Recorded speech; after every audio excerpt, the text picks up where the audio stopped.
And welcome back to the Echoes of the Wandering Inn, where the leveling never stops. My name is Paul Morris. And I am Geoff Lalonde. And in this episode, we're maybe going to talk about Chapter 9, 10, and 11. We're not actually sure. We're just going to babble. As we so often do.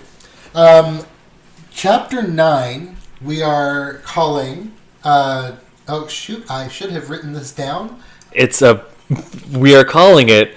It is a plebeian pot pan if I say it's a plebeian pot pan. Maybe. I don't know. Anyway, so the chapter starts with one of the funniest things I've ever heard in my life. Is just a demon monster going, "What the boom?" and getting hit in the face. Right in the face. Just like the way that it's described of,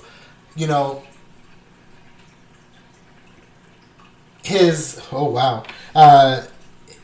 just like the total dichotomy of his monster voice and like the "give me what I want or you're gonna be real hurt." It turns into what? So it turns out that the demon monster that's here to kill Erin is actually just a wizard or mage. Specifically, he's a mage. Well, yeah, we get into that. He gets knocked the fuck out by a dot pan, and he is knocked unconscious, and then the chapter basically begins with him waking up with a pot or a bucket of dirty floor water. Oh. Being splashed in his face, so that was fun. And his first instinct is to say, "Who dares?" He has been beaten handily, and he's like, "How dare you lay your hands upon me?" And Erin looks at him, and she's just she literally thinks, "Has this man ever been washed?" Ever. I was like, bad look. And it's funny because his default, just at all times, is pompous. Yeah, he was described that his voice sounded sort of educated, precisely enunciating each word. But it was acerbic. Sneering was the default mode. Sneering, yes. It's a default prick.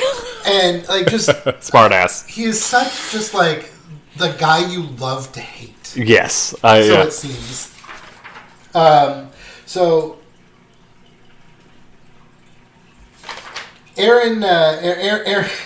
Erin is very, very adamant that what she has thrown at him was in fact a pan. It is a pan. But it was really a pot. And that's what led us to our episode title. Yes. Which she says to him, "It's a pan if I say it's a pan."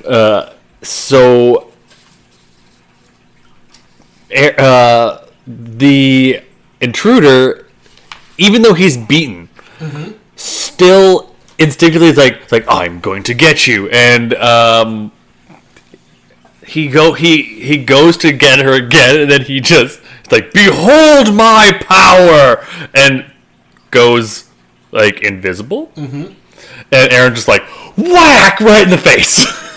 Right in the face. And she's like, "What? I know what an invisibility spell is. I've played D&D." And he's like, "Huh." And the fact that she knew he was going invisible actually changes this character's perception of her. Oh, for sure. Oh, you're no regular plebeian. You're a elevated plebeian, an extraordinary plebeian. And Erin's just like, "I know what a plebeian means." And he's like, how astute, intelligent for an innkeeper.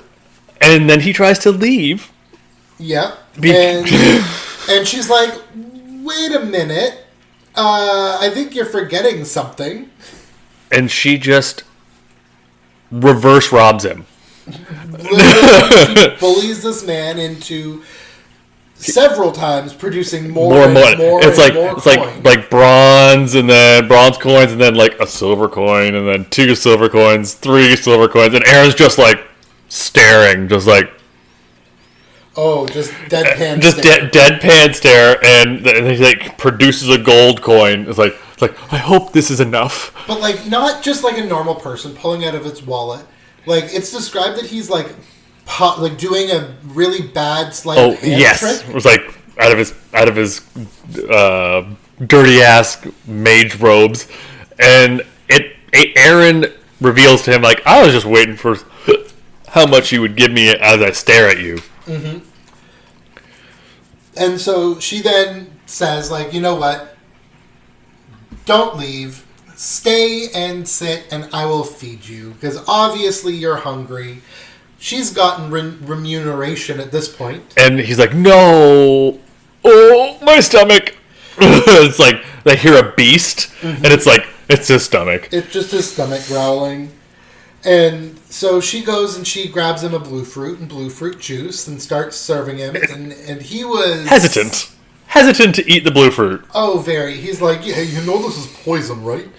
And she's just like, I know that now. But it's fine if you eat it like this. And he's like, can we just say I enjoyed your... Raises up the pot. The pot's like, if I don't eat this, will you hit me with the pot again?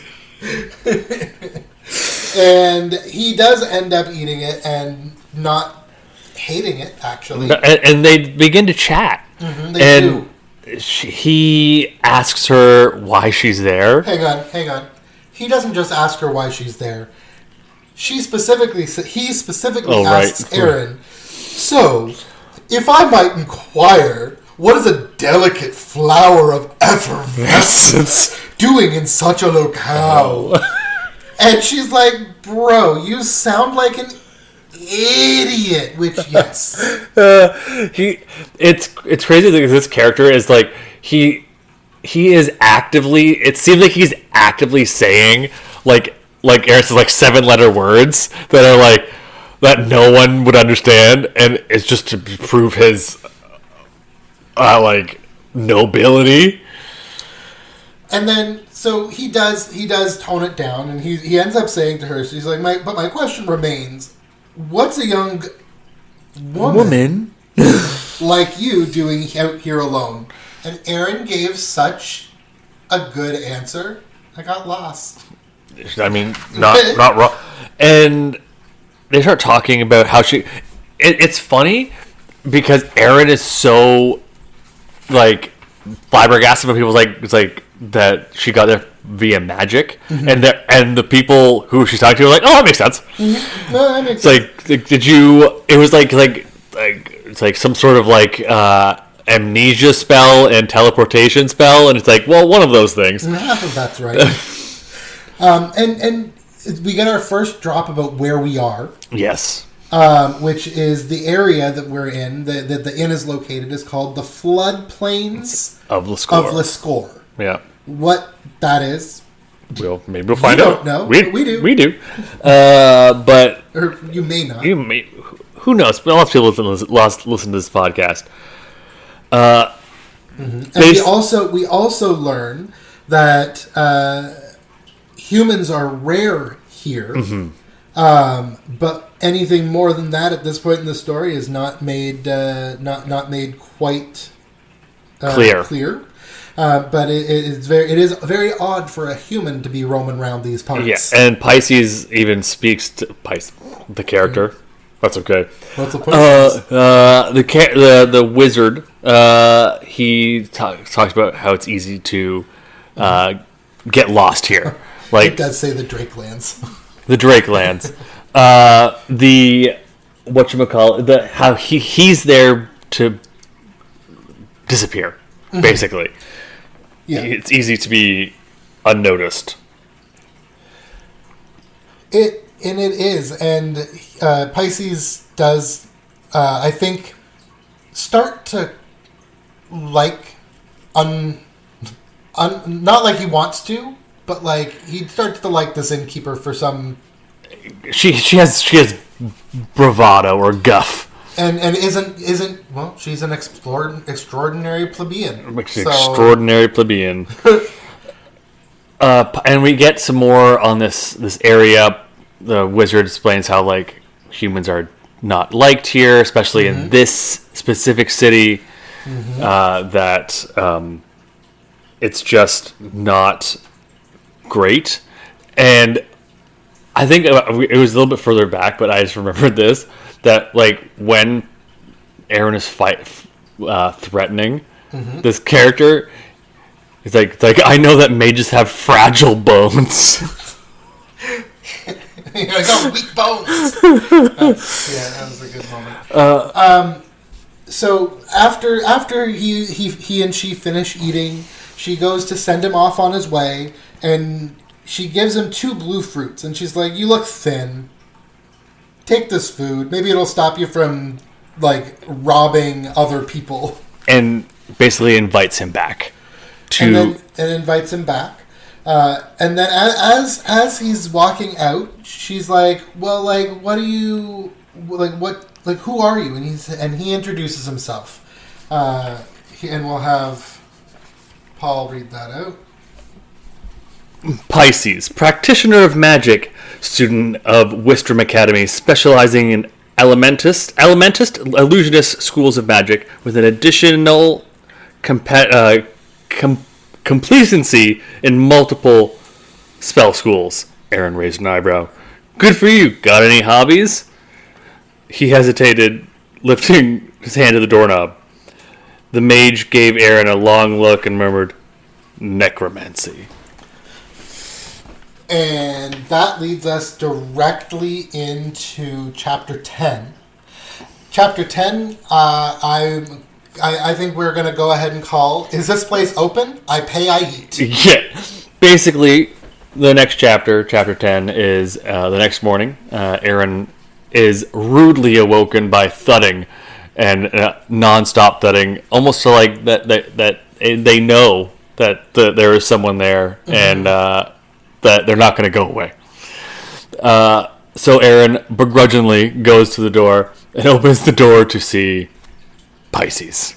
And he's there, and I mean, you gotta hand it to him. He's like, "Man, I got fed here last night by being trying to be scary. I'm gonna go back, and this time I'm just gonna be a total annoying asshole and just not stop knocking on that front door." Yeah, you gotta hand it to him. And Erin is it's like, why are you here? It's like, use fewer words. Because like he starts talking, babbling. She closes the door. It's like, use less words. And he goes, is this place open? I pay, I eat. and then he's just so wordy. Like, I would like to peruse your menu. And I'm like, bro. You get blue fruit and friggin' pasta. That's it. And then it's noted that it started to rain. Yes. And then that rain turned into hail. And Erin got a little worried that they were all going to drown. But it was... and she just kind of makes a comment out into the world. And of course, Pisces, being who he is, she goes, "Oh, it's raining." And he goes, "Well, yeah, that's kind of a common-ass thing to happen." It's like... And I'm like, the sass! And it's like magic, but not magical rain. Not magical rain, because in colors. Like colors or frogs. Mm-hmm. And Erin, again, I think, surprises Pisces by being like, wait, I thought that was a thing that only happened in tornadoes. And he's like, oh, you have an understanding of how nature works. But I don't know if it was this chapter or the last chapter, but like this is the only place that technically the government does control the weather. It is, yeah, technically. I mean, or realistically, anybody who can pay a mage enough to do it. And speaking of mages, Erin and Pisces are talking about mages, and she's like, "You don't have wizards and sorcerers." And Pisces gets so vehemently offended. It's like it is a umbrella. There's subclasses like wizards who are more learned and scholarly, and like sorcerers are more like get their stuff from other people. Like very almost like Pisces, like describing D&D, like different D&D classes. And finally, it gets down to it, and he obviously says that that a mage is basically a catch-all term for anybody who does magic, which is what finally gets there. And he also says something really cool about, or something that I'm reading a lot into. I'm gonna say that somebody has been interfering with the weather. Mm-hmm. He makes kind of just a small throwaway comment to Erin, and that I'm calling it now because this is like my own theory of things. Like this is not anything that's been confirmed in the books as far as I'm aware. As far as we're aware. As far as I'm aware, I have a feeling that these rains or like droughts and stuff that are happening all across the world are a side effect of the teleportation that brought Erin to this world. I mean, it would make, especially because if she has come to the score and it's suddenly raining more than it normally does. Pisces does explain how it rains a lot here, but not in this season.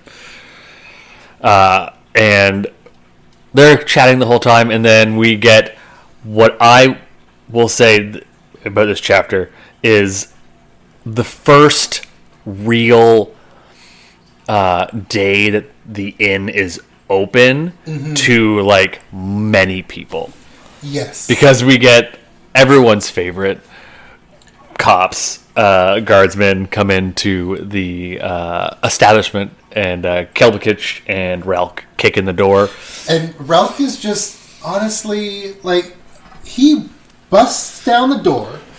Ugly ant! Good morning, everyone. Weird ant behind me. Friendly human, and you have other people here. It's funny because like everyone to him drakes are normal, and it's like weird ant behind me, like because everyone else is possibly afraid of the Antinium, so it's like weird ant behind me, and he basically like implies that Pisces is like osmosis from Erin. Yeah, he's like, wait, you can humans multiply? Can humans do that? And Kelbakich actually, being such a proper gentleman that he is, very much. He says, "Please excuse my companion's lack of tact," which very on brand for Kelbakich to apologize for Relk. And there goes Pisces using the plebeian again this chapter. Yep. To describe the masses, them being a burden.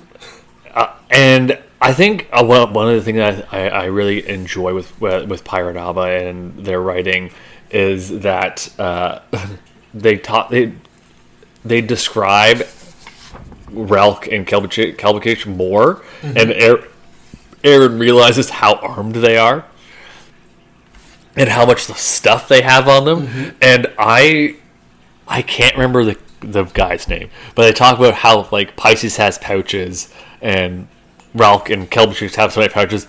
I don't know if you ever read Deadpool. No. So the creator of Deadpool, I can't remember his name, but he loves pouches. Like, because Deadpool has like 1 billion pouches. So it's like pouches because they talk about so many, like how many pouches they have. So something else that was really interesting here is that Relk and Kilb asked Erin if she'd leveled up, and she said, "Yeah, twice since I last saw you." And he's like, "Oh, wow!" And then, did you get a new skill? And she talks about her basic crafting skill. Yep. And then Relk gets to work. He's got a side hustle that I'm learning about right now. Right. Is that he, for a small fee, was getting paid to direct clients or customers to specific shopkeepers, so he gets a cut. Because he's not doing it out of the kindness. Like, basically, he tells Erin, like, oh, if you go here, they'll give you a deal. And Caleb's just like, actually, he will probably get a cut of that. It's like that he's not doing it out of the kindness of his heart. And Ralph's like, come on, you didn't have to tell him that. Yeah, honestly though, Ralph to me seems like the kind of guy who'd fall for an MLM. 100%. And so they continue. I think so Erin is like treating all her guests, all three of them, and being very rude to Pisces. I mean, to be fair, fairly understandably so, but like she literally introduces him like, oh, that's just Pisces. He's an idiot. Just fucking leave him alone. It's fine. I think one of the, again, I'll harp on this until we get to book 17. The banter and just the character interactions. I will say a lot of people don't like. Oh, it's like just downtime. Like just the interactions and the conversations that they have is so funny and so engrossing that you're like you can't wait to see what happens next. Yeah, because like even in the inn, you know that Pisces is off doing his own thing. Erin is primarily chatting with Kilbakich and Relk, but then Erin's going into the other room and Relk and Pisces and Kilbakich are talking. And then Erin comes out and has sass with Pisces, and then and just honestly, I think Erin is just so oblivious to like 99% of things that are happening around her, and just like I swear she ended up getting luck as a skill at some point. Probably, but like as their conversations Pisces says something. I can't quite remember exactly what he says exactly, but Erin says, "Shut up! You're here on servitude because you tried to rob me last night." And like casually, not even like telling on him, but basically just saying like, "You're here on sufferance because you tried to rob me last night." It's like, and then she's like, "It's like this guy tried to rob me last night, looking like a monster." He tried to rob you, and then did you let him come back for breakfast. And she's just chatting, and then Ralph kind of like pokes her, and she's like very offended by being poked. It's like, did he really just try to? And you let him come back? So you didn't think of, I don't know, reporting him? It's like, reporting him to who? And basically, both Kilb and Ralph are like, hey, hi. Guards here. And she's like, oh.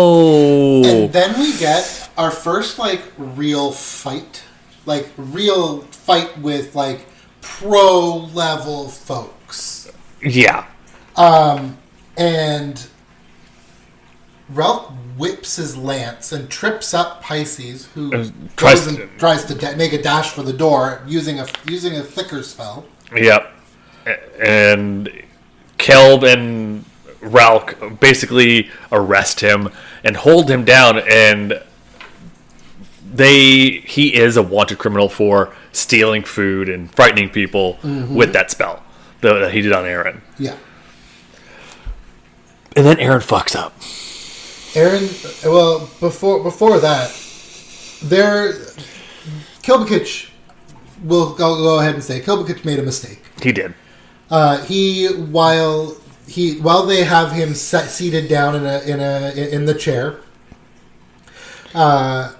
he takes his hands off of Pisces, and then they have a chat with Erin and Pisces and Kilb and Relk, all four of them, where Erin learns quite a bit about local law enforcement and how things work. Right. In the city of Lascaux, which is that guardsman, specifically senior guardsman, is a very prestigious job in the city. Because in our world, we make fun of cops all the time because Pisces is a prick. Pisces is a prick. He's honestly... like calling them like thugs and commonplace bumpkins, essentially. Yeah, basically. And in the score, you get voted in. Like, I think it was like 25 people have to get you as a guardsman, and like 300 people have to get you in for a senior guardsman. No, so it's to be a guardsman, you need 50 citizens to vouch for them, and senior guardsmen you have to get 400. 400, like. So, also, kind of shows you how big the score is. At this point, we haven't been to the score, but like it kind of shows you how to get vast the city is. Signatures from people, like, to become a senior guard. Apparently, like that means you have to know a lot of people to vouch for you. And then Pisces just continues to be a Pisces pest. Pesties. Pesties, yes. And at some point, I don't know where we are in the chapter, but at some point in the chapter, Erin fucks it all up. Well, Pisces showboats quite a bit, saying like, "Oh, I've got skills, I've got capabilities, and you just like." You guys don't know. You guys don't know what you're facing. I might be sitting here, but you don't know what the heck. One of the funny. I don't know if you did you watch anime as a kid? Not really. So Erin makes a Dragon Ball Z joke. Oh, I did catch that. That one I know that one. Because you can sense each other's power levels. It's over 9,000. But it's basically Pisces like they probably have skills. I can tell you that you're not dangerous by just looking at you. But and Kelb and Ralk basically say Ralk has danger sense, but Kelbakich is the slayer, and he has detect lies. But when when they say he's the slayer, it actively says that Pisces basically shits his pants. Yes. we don't know who the slayer is, but Pisces knows. The slayer is a big deal. Anyways, Pisces continues to be a prick, and so Relk, breaking the truce that he had with Erin, tries to jab Pisces with the butt end of his spear. And she gets upset because he's already arrested. However, that didn't end up needing to be a problem because he wasn't there. Yep. The butt of the spear goes right through his head, and then suddenly Pisces and the chair he was sitting on... Gone. And basically, they freak out. They do freak out. Freak out. Because we've missed something. Mm-hmm.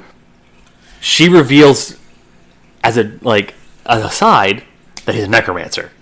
Oh yeah, we did skip over that bit, didn't we? That's a very important. She says he's a necromancer, and then Ralk tries to hit him because now I don't have to bring you in alive. Yes.